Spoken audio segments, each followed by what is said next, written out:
Hi Aries. Welcome to your mid-July 2019 tarot and astrology reading with focus on the new moon in Leo. Ooh, what a month to be a fire sign. If you felt like the Cancerian season was drowning you out and washing you out, be prepared for your flame to burn brighter than it has in quite a while. Possibly since your own season, possibly since, I'm going to say your own season. But maybe for some of you with a lot of Earth transits, January. So, Aries. Whew. Mercury is still retrograding in Cancer. That is drudging up some past baggage for a lot of people. You don't like baggage. You don't like approaching life with the feeling that something else is holding you down. And that's why a lot of Aries that have trapped baggage, trapped fears, are commitment phobic. They charge on to the next one because they are very afraid of facing their own baggage. So they take it out on other people that have things of their own. And then some Aries go the opposite way and try to save everybody. What this month is actually doing for you is giving you a wonderful boost in these areas. Mars is in Leo.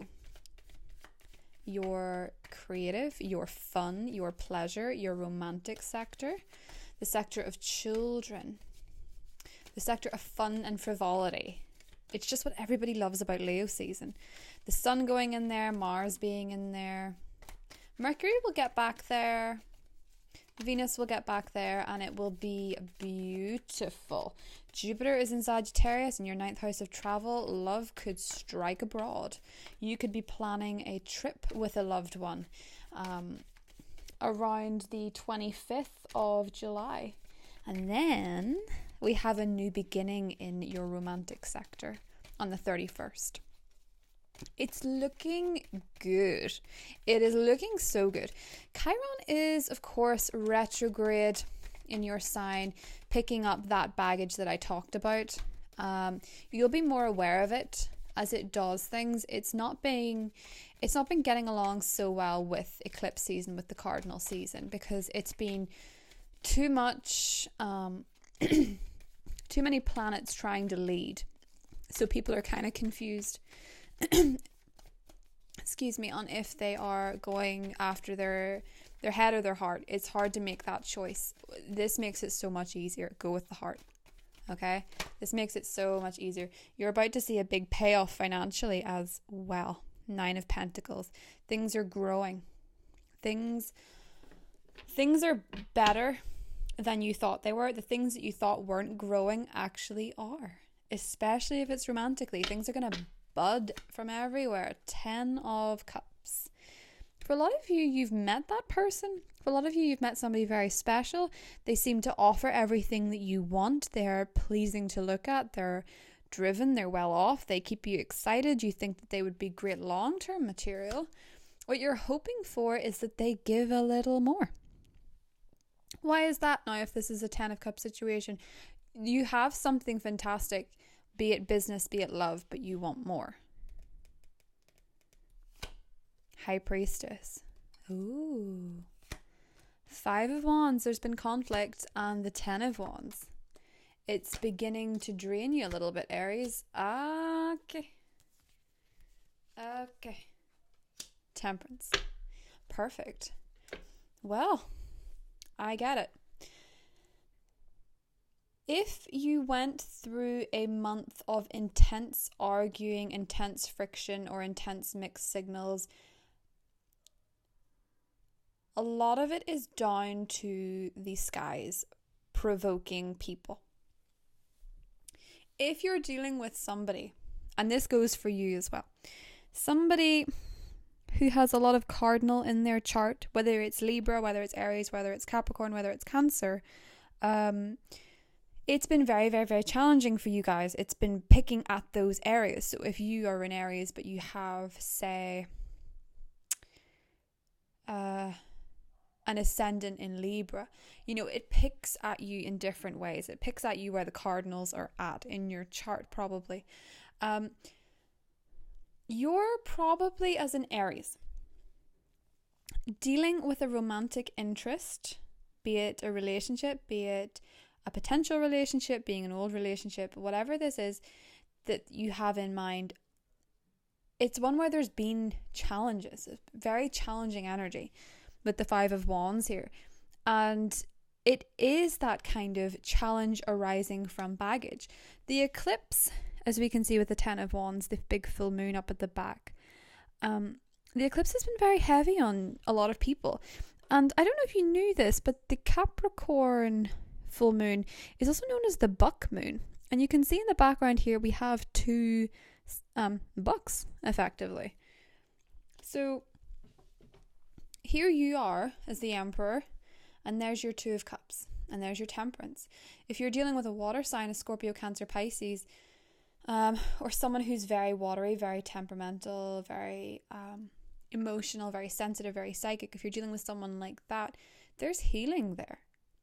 Whatever has been such a struggle, whatever has been such a strife, there's healing there. A relationship in your life, Aries, and it doesn't have to be any particular sign that I mention, but there has been a relationship where conflict and strife has started to feel repetitive. And you're feeling as though they're picking fights, they're slamming doors, they're deliberately getting at you, when in reality, you're both bringing an element of baggage to this happily ever after. What do you think people who have reached that sitting on the porch, still married after 40 years, 60 years, what do you think they talk about? And do you think they got that far without problems? Probably not. As an Aries, sometimes when the going gets tough in a relationship, you lose interest and you go. Sometimes the toughness is just what keeps you interested. But what we have here is something built on such a deeper foundation, something so much more special, something so much more unique, intuitive, romantic, dancing. Like you're dancing with each other, and sometimes it is a tango and sometimes it is just stomping about. It depends what your relationship is, but there's amazing healing here with the Two of Cups and Temperance with the relationship. That's very much where two people who have been at odds come together and blend their differences. As I mentioned, water sign, the water cup and the fire cup, two very different elements that blend so beautifully to find harmony, is exactly what we're seeing here. If you could both accept each other's natures for who they are, I think what you want from this person is more respect and less focus on this baggage. You don't want to focus on the baggage anymore. You want to focus on how great you're doing, because you're doing great this month and you want them to say, well done, you're great, you're fantastic, you're doing so well. You want that validation. You could be reuniting with the Sagittarius that there's a lot of history with.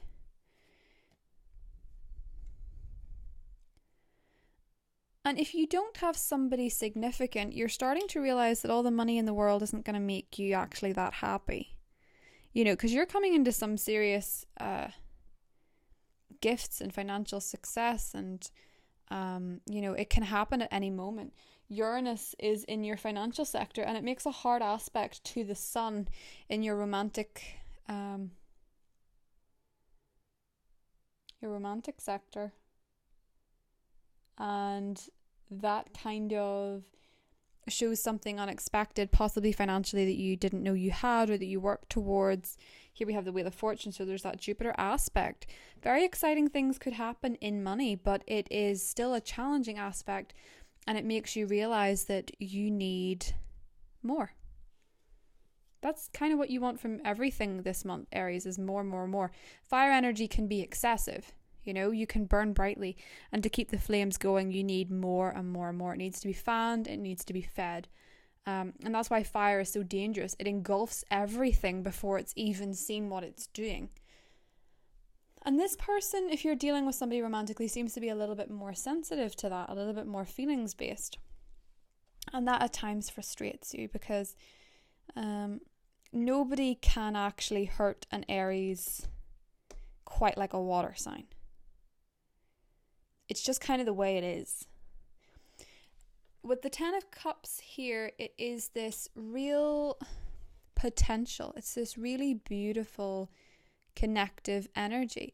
For those of you that are completely single and don't have anybody in mind, there is a potential for somebody that you did find very challenging to suddenly become very appealing. There's a beautiful 2 of Cups energy here. And with Temperance, I just feel like this is the most healing. It's like they calm you down a little bit. And during this season, you just will be so pleased at how you actually feel when you've had that discussion about the past and the feelings, and then you just let them go. The eclipse has drudged up a lot of things to pick back up again and go over. But if you just did it together, there wouldn't be such a pressure on your back. Split the load. See what happens. 2 of Cups, Temperance, it's healing, it's beautiful, it's magical. You're going to feel respected, you're going to feel seen, you're going to feel acknowledged, and you're going to feel the magic that comes with all the 5th house activity that you're going through, particularly linking to Jupiter in that wonderful, expansive, philosophical, wide open house where there is all this room to breathe and anything can happen. Bear in mind, Jupiter's in Sagittarius. Sagittarius is Temperance. Jupiter is bringing you these amazing, amazing moments mid-July, and it's going to continue into August. So I will see you in the mid-August readings. If you want your full July reading in the Vimeo extended, it's linked below. And if not, I will see you guys in August. Bye, Aries.